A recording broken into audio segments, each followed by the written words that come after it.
Ever since the evening began, she had sensed the subtle shift in the air, a gentle ripple beneath the surface of laughter and clinking glasses that she couldn't quite name. The house glowed with warmth and soft lamplight as friends and family gathered to celebrate her husband's birthday. The table was laden with his favorite dishes, the music a comforting mix of old classics, and the songs that had defined their shared history. She moved through the room greeting guests and exchanging smiles while her husband remained at the center of attention. Jokes, toasts, camaraderie. It was his night, as it should have been, and she had willingly taken on the role of companion, the supportive wife standing just to his side. It was only natural, expected, and it gave her a quiet pride to see him celebrated. Yet, as the evening progressed and candles were blown out and conversations drifted from one topic to another, something began to tug at her awareness. A momentary glance, a presence just beyond polite proximity. He was her husband's best friend, someone she had known for years. They'd grown up in parallel orbits, attending the same school events, family barbecues, holiday dinners. He had always been easy to talk to, quick to joke, observant in his own quiet way. Over time he had become an extension of her husband, a brother in all but blood. She trusted him. She respected him. She believed there was nothing they couldn't share or understand together. But tonight, after dinner had shifted into casual conversation, she noticed him lingering nearby. He offered to help with dessert, walked them to the kitchen, leaned against the counter watching as she served slices of cake. It felt inconspicuous at first, a kind gesture of friendly presence. But as the minutes stretched, as she turned with a plate in her hands, she nearly collided with him. His body had remained longer than expected. His eyes chased her with a softness she had never noticed before. It was a look that reached her chest and collapsed her comfort like a house of cards. She realized the room had grown quieter, not in noise but in closeness. The laughter dimmed, the soft chatter slowed. No one noticed the look he gave her then. A smile just a hair too intimate. She sensed the tension in the space, as if something was bending the air, stretching the norm into something fragile. She paused, heart adjusting to a rhythm she didn't expect. When she handed the plate to her husband, she caught the man's eyes, and she saw the moment of something shifting. He, confused, smiled and reached for her hand. He didn't suspect betrayal. She didn't either. Not yet. The party wound down. Guests drifted away, hugged and thanked her for the evening. Her husband lost in conversation with returning guests. She tidied dishes, her hands moving like a practiced dance. She was aware of another presence, a breath behind her in the hallway, then again in the kitchen. She could feel him looking at her, studying the curve of her shoulder, the way she moved from sink to stove. He hovered closer, as if drawn magnetically to her orbit, and then they reached the foyer. She bent to pick up a stray glass her husband had dropped, and he stood beside her, his shoulder brushing hers ever so slightly. She froze. She straightened slowly, her hands still wet, her breath catching unnoticed in her chest. He reached out without thinking, pressing his hand to her back. For a moment she froze in place. It lasted a heartbeat, then a second. His hand remained, resting with purpose, exerting weight. She felt his whole presence pressing in, closing the space between them. The warmth of his palm seeped through the fabric of her dress, traveling through her skin. She wasn't counting the seconds, but this silence after a party seemed endless. There was no audience, no conversation.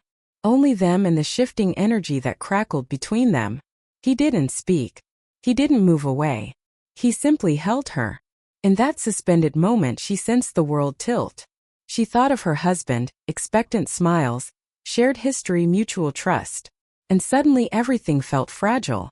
She realized this wasn't harmless. It was deliberate. She didn't pull away. She couldn't. She was frozen between the memory of their friendship and the shock of this realization. When he finally pulled back, she could feel the sudden absence, like a vacuum, leaving her chest hollow and her heartbeat audible. She walked upstairs alone. The echo of his lingering presence followed her, along the hallway, past the closed guest room, into their bedroom where her husband was already asleep. She sank onto the edge of the bed, unaware that her hand trembled as she touched the satin pillow. She replayed the moment, over and over, each time noticing something new. The pressure of his hand, The warmth of his breath close enough to brush the nape of her neck. The steady calm in his eyes, something she had never seen there before. She realized the night had changed, split into two parts. Before and after. Before, it was a celebration. Easy warmth, friendship and family. After, it was a small betrayal whispered in a touch. She rolled over and stared at the ceiling, tracing the pattern of cracks in the plaster as if they had always been there, unnoticed. She thought of the way he had moved without speaking, without apology, as though his action required no explanation. She thought of her husband's best friend, the man she had welcomed into her life, and she felt a fracture, like a fault line had opened under her confident stride. She closed her eyes and tried to sleep, but the image lingered. The way he had held her, just a moment too long, as though memorizing the shape of her. It hovered behind her eyelids and wouldn't let her rest. She thought, you can't tell him this. You can't destroy the trust, the laughter, the lifelong bond. But how can you forget now that you remember? The morning light filtered softly through the curtains as she woke with a sense of heaviness she couldn't place. The memory of the previous night's lingering touch was still raw, a subtle yet insistent ache just beneath her skin. She lay still for a long moment, her body refusing to move, as though the weight of that moment had become a physical presence in the room. Finally, she slid out of bed and moved to the bathroom, running cold water over her hands as she stared at her reflection. She didn't recognize her own face. Eyes wide, eyelids heavy, the color of her lips faded. Something within her felt uncertain, lost between guilt and unease. The day ahead seemed impossible, suspended in that space between normalcy and irrevocable change. She moved through the house with purposeful detachment, preparing breakfast while her husband fetched coffee and scrolled through messages. He was his old self. Easygoing, attentive, unaware. That contrast stung. If nothing had changed, then something deeper had. She watched him, measured his gestures, took in the way he laughed at a joke or brushed crumbs from the table. In another life she would have joined in. But today she felt brittle, fragile, separated by an invisible glass wall. The day unfolded in small moments. She couldn't focus on her work. Her mind replayed his face, the angle of his hold, the way he hadn't flinched. She caught herself scanning the phone for a message from him. An apology perhaps? A regretted misstep? But there was nothing. Nothing but silence. That silence had weight, like accusation, like denial, like a door left open with no one to close it. She thought about confronting him, seeking an explanation, some admission of intent. But the friendship between her husband and his best friend was sacred in her mind. The idea of accusing him felt as if she were shattering trust, tearing at the fabric of their bond. She couldn't risk that. She couldn't face the backlash. No one would side with her, she realized. Not at first. So she chose silence, burying the moment in a business as usual routine, telling herself it was nothing. Normal life demanded it. Breakfast crumbs, school drop-offs, email threads, errands, lunch, groceries, afternoon light growing pale across the living room rug. But through it all he was there, just beyond her vision. He lingered on calls with her husband. He popped into conversations with mutual friends. He stayed at their home to clean up after another dinner. Every time she passed his voice, she paused, bracing herself for another moment that would fracture her chest from within. Yet he remained polite, controlled, measured. His actions didn't scream guilt or intent. They spoke of restraint, or of possessive longing half hidden in courtesy. She noticed small things. The lingering eye contact across the room, the way he'd stop in front of her when her husband stepped away, waiting for her to respond. She saw him help her carry her laptop to the car, steadying her hand when she tripped. Each gesture was innocent enough on its own, but together, woven into the fabric of each day, they formed a tapestry that kept pulling her attention back. At night, the unease returned. She lay beside her husband, tracing the curve of his back, wondering if she could ever feel the same ease again. She thought of calling a friend but hesitated. She thought of journaling but found the words slipped away. Instead, she lay awake, shadows shifting on the ceiling, listening to the faint hum of passing cars and the steady breath of the man who still felt unfamiliar beside her. It happened again. The afternoon she walked into the living room to find him cleaning up a spilled glass of juice. He was on his knees, wiping the hardwood with a rag, head down, quiet in his attentiveness. As she knelt next to him to help, her hand collided with his shoulder. She froze, ready to pull away, but instead she stayed.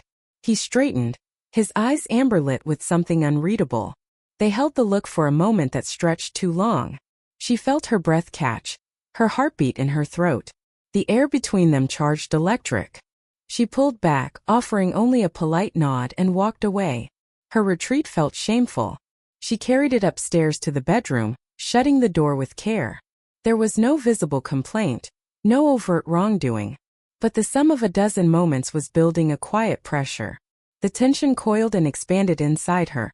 She wasn't sure how long it could remain contained. She found herself changing routines, driving different routes, preferring afternoons in the gym, working later.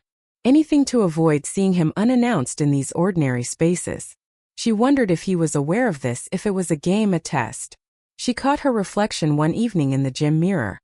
Jaw clenched, eyes distant, body tense. The woman looking back didn't recognize herself. She wondered about motives. Was he testing her? Was this some hidden confession? Hidden in subtleties, or had she misunderstood? Could she let it go as a misread of fatigue or intimacy? But every time she considered forgiving or forgetting, another small gesture reminded her it wasn't an accident. It was intentional. Like a bruise, the touch didn't sting all at once. It throbbed under the skin, growing into something darker with every movement. She spoke to no one. Didn't tell her husband. She couldn't. The risk of shattering trust, of sounding jealous or paranoid, was too real. She held it alone, though the weight was becoming unbearable. She could feel the edge of this moment fraying between friendship and something more, between loyalty and betrayal. She wasn't sure what came next. All she knew was that the room felt smaller, the days too long and the silence too loud. And so she continued. Each shared driveway pull-in, each lingering glance across a countertop, each brush of a shoulder near the sink felt like a new crack forming in everything she thought was safe. This 10th day after the party, she realized it wasn't just one mistaken moment. It was a slow construction of tension, an architecture of subtle breaches. And with that realization, the calm that had kept her safe before began to crumble. The days that followed felt like walking through a familiar room that had suddenly been rearranged without warning. Every step she took was met with an undercurrent of tension she could almost taste. Her husband was oblivious, smiling at her across breakfasts, discussing mundane plans for school pickups and weekend errands. But she carried the memory of Alex's lingering touch like a seed of unease planted deep inside her chest, growing steadily in the quiet. She tried to convince herself it was nothing more than a friendly gesture stretched too long, an awkward moment blown out of proportion. Yet every time she saw him, something inside her tightened, a coil of unease that refused to unwind. Alex began to appear in her daily routines more often than coincidence should allow. She noticed the pattern. He would arrive at her house moments after her husband had left, linger in the living room, phone in hand, pretending to scroll through social media but watching for her instead. His visits became less about social courtesy and more about proximity. He offered to help carry bags from the car, to drop something off at her office, even to pick up the kids from school. His presence felt insistent, insidious, like water dripping on stone, harmless in a single drop, but eventually enough to carve out a hollow. One afternoon, she found herself working in the home office when he knocked and entered, asking if she needed anything. She felt compelled to thank him, even though his presence unsettled her. They exchanged polite conversation, nothing specific, while he carefully avoided her husband's name, instead focusing on details of her day. As he spoke, she watched the way his eyes held hers a moment too long, how his body angled closer when she paused, how his tone softened in a way reserved for private conversations. He didn't speak of feelings, didn't utter a word that could be pinned down as inappropriate. Yet behind the masquerade of helpfulness, his attention felt like an accusation, an invitation entangled with something she couldn't yet name. That night, she lay awake replaying small details. The way he had brushed his hand against hers when they passed a pen. The warmth that lingered after he stood next to her in the kitchen. His voice when he said, "Let me know if you need anything." It was the quiet insistence that drew her in closer, made her question her own responses. She wondered if part of her had wanted him to step back, only to discover she was startled when he did. She realized that boundaries were eroding, not overnight but grain by grain. As days blurred into weeks, the gulf between her and her husband grew wider, not through argument but absence. She carried secrets in her chest that corroded her ability to laugh at jokes, to engage in proximity, to feel ease at home. She started declining his help, using excuses when he offered to watch the kids or run errands. She found herself rebuilding walls she didn't want but now needed. But even as she distanced, he didn't retreat.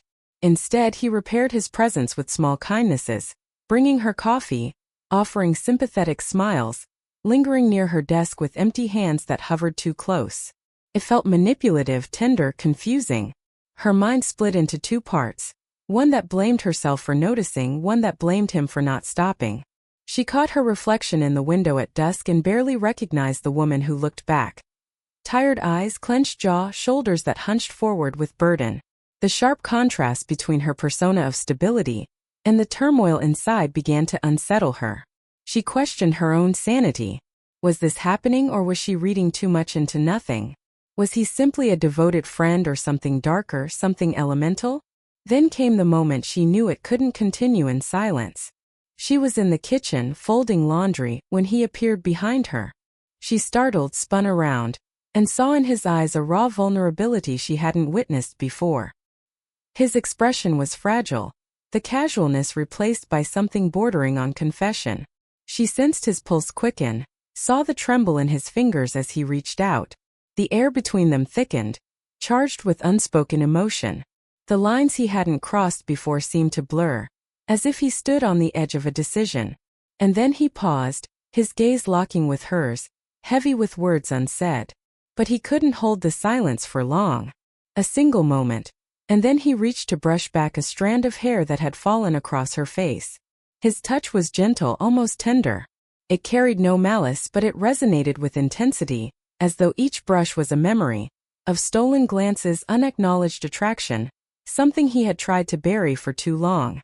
And as his hand paused midair, inches from her cheek, she felt the room shrink until it held only the two of them. She realized with sudden clarity that this wasn't romantic fantasy. It was crystalline.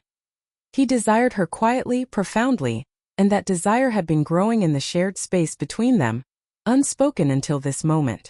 It lasted only seconds before the spell lifted. He withdrew his hand, eyes filled with a jagged apology she couldn't place. He offered no explanation. He said no word. And then he stepped back and left as quietly as he had appeared, leaving her with the echo of proximity and the whisper of possibility. She stood there, hands suspended in the empty space between them, feeling a flush of shock, confusion, and something that felt dangerously like relief. She didn't reach for her phone. She didn't speak aloud. She simply watched the place he'd stood grow cold. She placed clothes into baskets without looking down.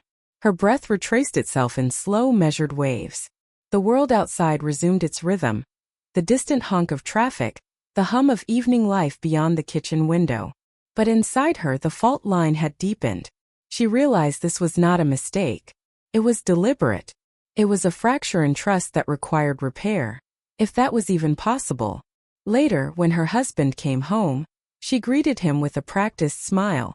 She didn't collapse into tears. She didn't mention Alex.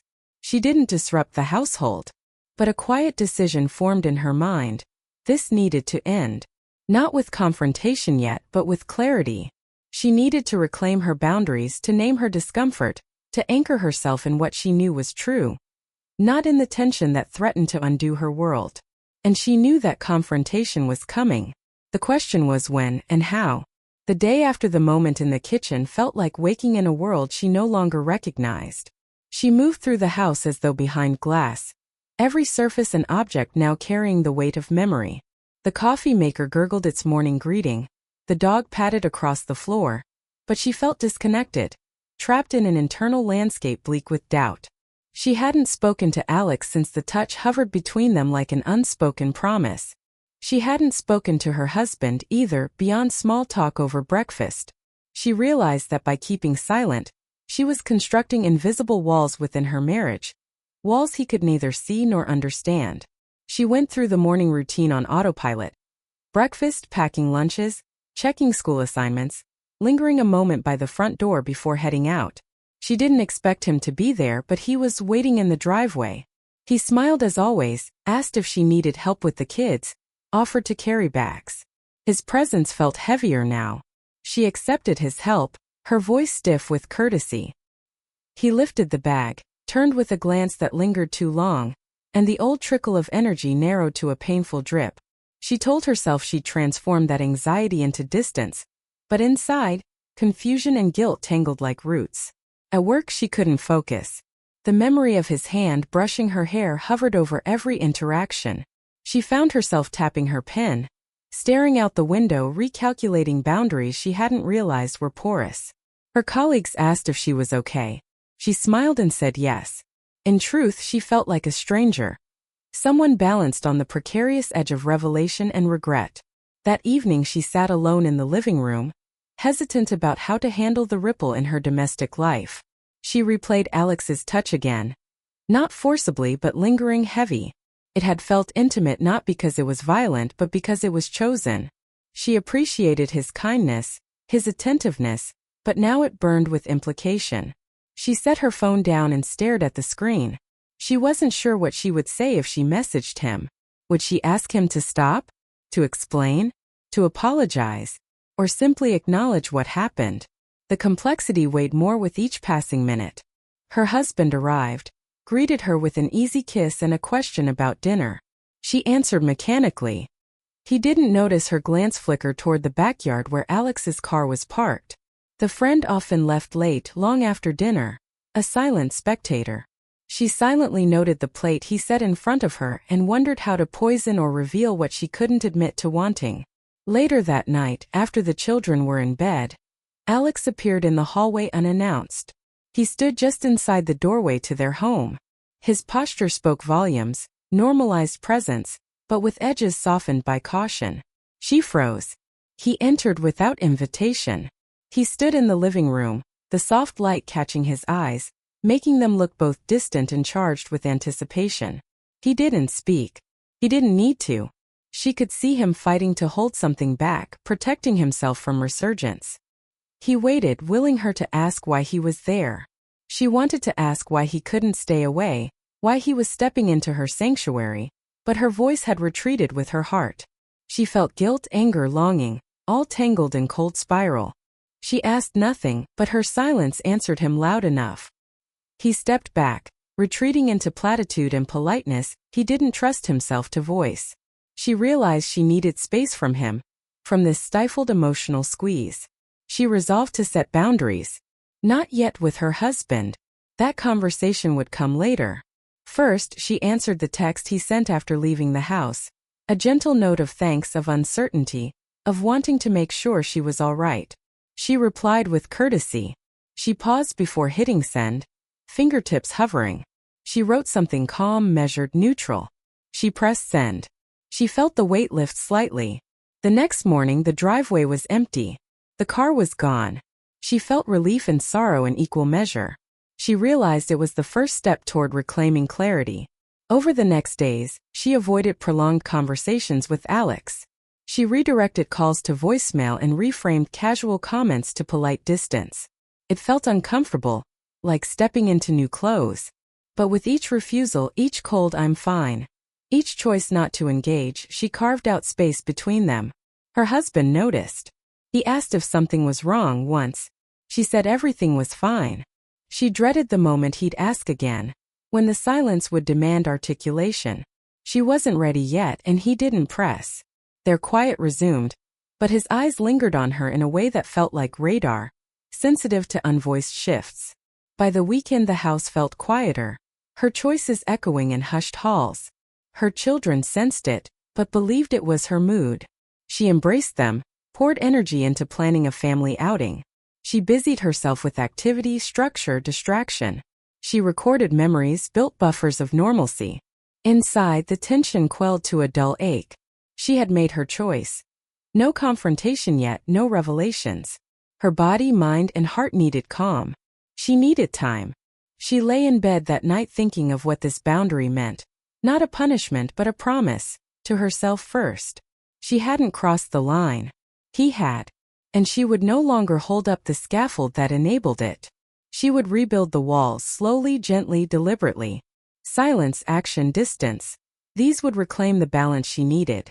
The future would come, with or without the truth revealed. And she would be ready.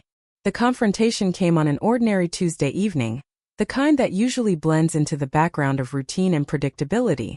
Dinner had been quiet, punctuated by occasional questions about her day and polite laughter from their children. Her husband had gone through the motions, asking about her work, mentioning a task he needed help remembering, a subtle reassurance that the evening felt like any other. The silence between them had lengthened in recent days, a heavy emptiness cloaked in familiarity. She had carried the tension inside her all day, waiting for this moment, the appointment with truth, but she didn't know how to begin. After the kids went to bed, he leaned forward in the living room, turning down the overhead light until only the soft glow of the table lamp illuminated his face. He looked tired but calm, eyes fixed on her with concern. He asked slowly if everything was all right. Not with accusation but with a clarity that demanded honesty. She realized then that their foundation was cracking, one small fissure at a time, but that this evening held the promise of repair or collapse. She inhaled, steadying herself against the wave of guilt, fear, and longing inside her, and began to speak. She told him about the party, the lingering touch in the foyer, the highway of awkward touches that had followed in the days after. She told him about the way Alex had stood too close, watched too long, offered help that felt suffocating, confused. She didn't blame him, not yet. She wanted understanding before justice. She expected doubt, maybe denial, even anger. But she didn't expect the silent burst he gave. Eyes widening, face tightening, wordless. She saw the image of their marriage fracture in that moment, the illusion of safety bleeding away. He processed in stages, silent at first, then controlled, then barely contained pain. He listened as she described the kitchen moment, the hairbrush, the lingering apologies in his posture. She told him what she had done. Distancing, redirecting, the polite distance. She confessed to silence that had become a refuge and a weapon. When she finished, she sat waiting for judgment. He exhaled a single time and she heard it. A breath so full it loosened the knot she'd been carrying. He asked questions not about pointing fingers but about his fear. He wanted to understand the gravity, to feel the scale of her pain. She answered honestly, showing him how his best friend had become a breach. Not through violence but through intention. She reminded him of memories tainted by unspoken tension. Every detail she spoke fell like bricks removed from a wall they had built carefully over years. The harder part wasn't telling him. It was watching him absorb it. There were no curses, no threats, no immediate demands.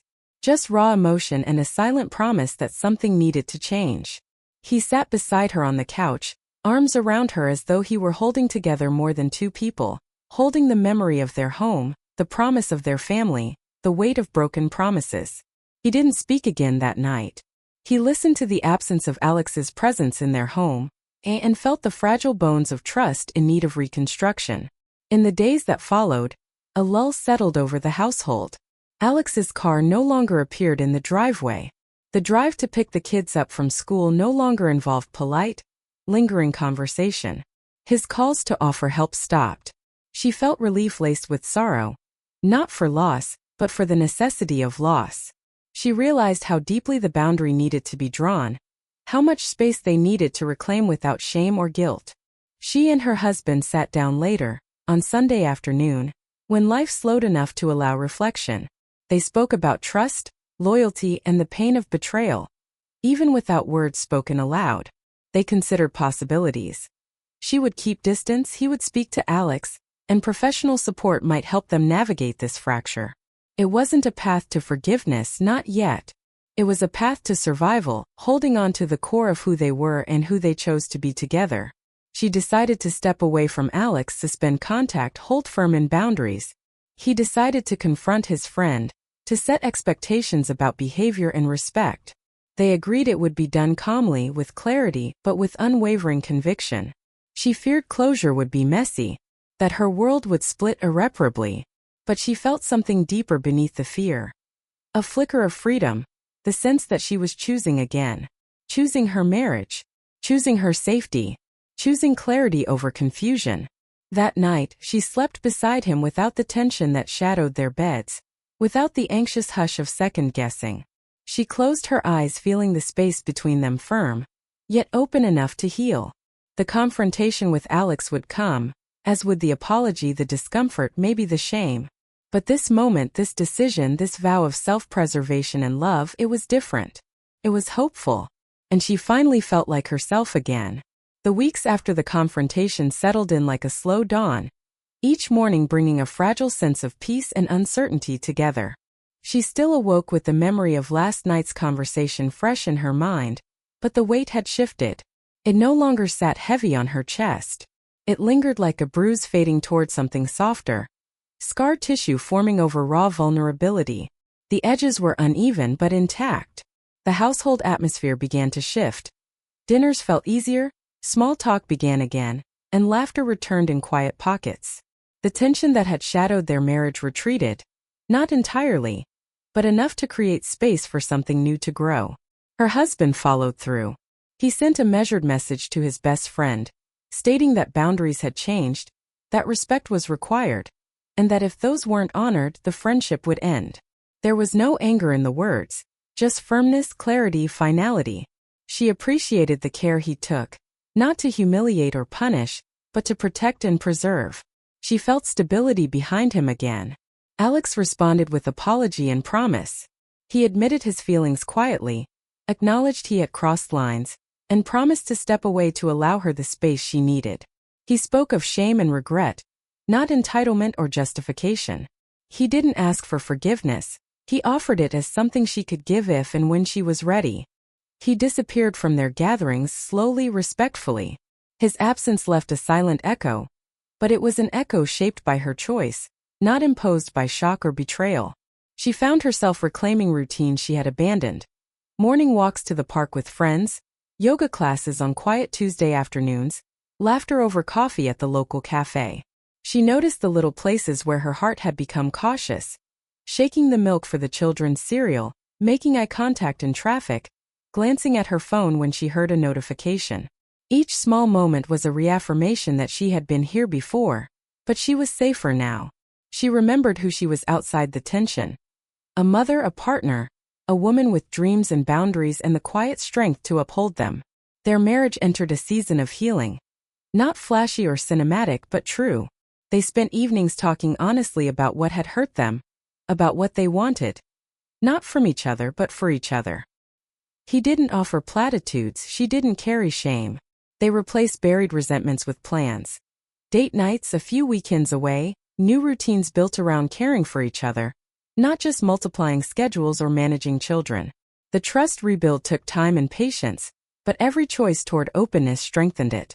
She found he could now ask if something was wrong, and she could answer, without fear. At first, his presence still stung when she saw him at community events, holiday gatherings, birthday parties. She noticed how her posture changed, how her smile hardened, how she slipped away early from his side of the gathering. But with each event, the sting softened, until she could nod and say hello without her heartbeat doubling. She realized the power wasn't in cutting him out, it was in choosing her path. She could coexist without exposing wounds. She could protect what mattered without building walls taller than need be. Her heart learned the balance of grace and armor. One evening, months later, she opened a letter from Alex. No long confessions, just a note. Wishing them well, expressing respect, acknowledging that distance was healing.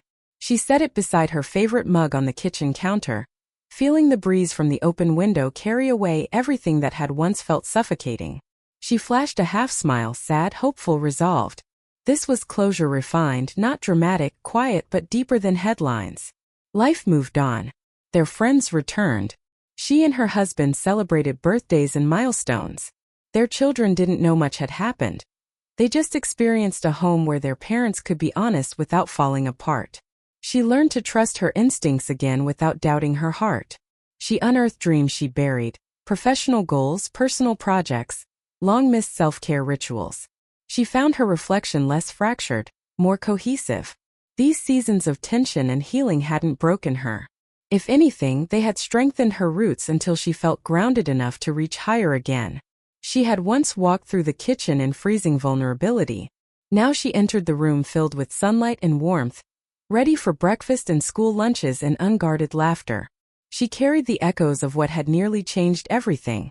Not with regret, but with gratitude. For the lesson. For the boundary reclaimed. For the marriage that chose to heal rather than collapse. She knew love wasn't always a grand gesture. It was often a series of quiet choices. And now, having listened to every fragile beat of her own heart during those hard days, she could choose again, without fear, without loss, with a steady strength she hadn't known she possessed.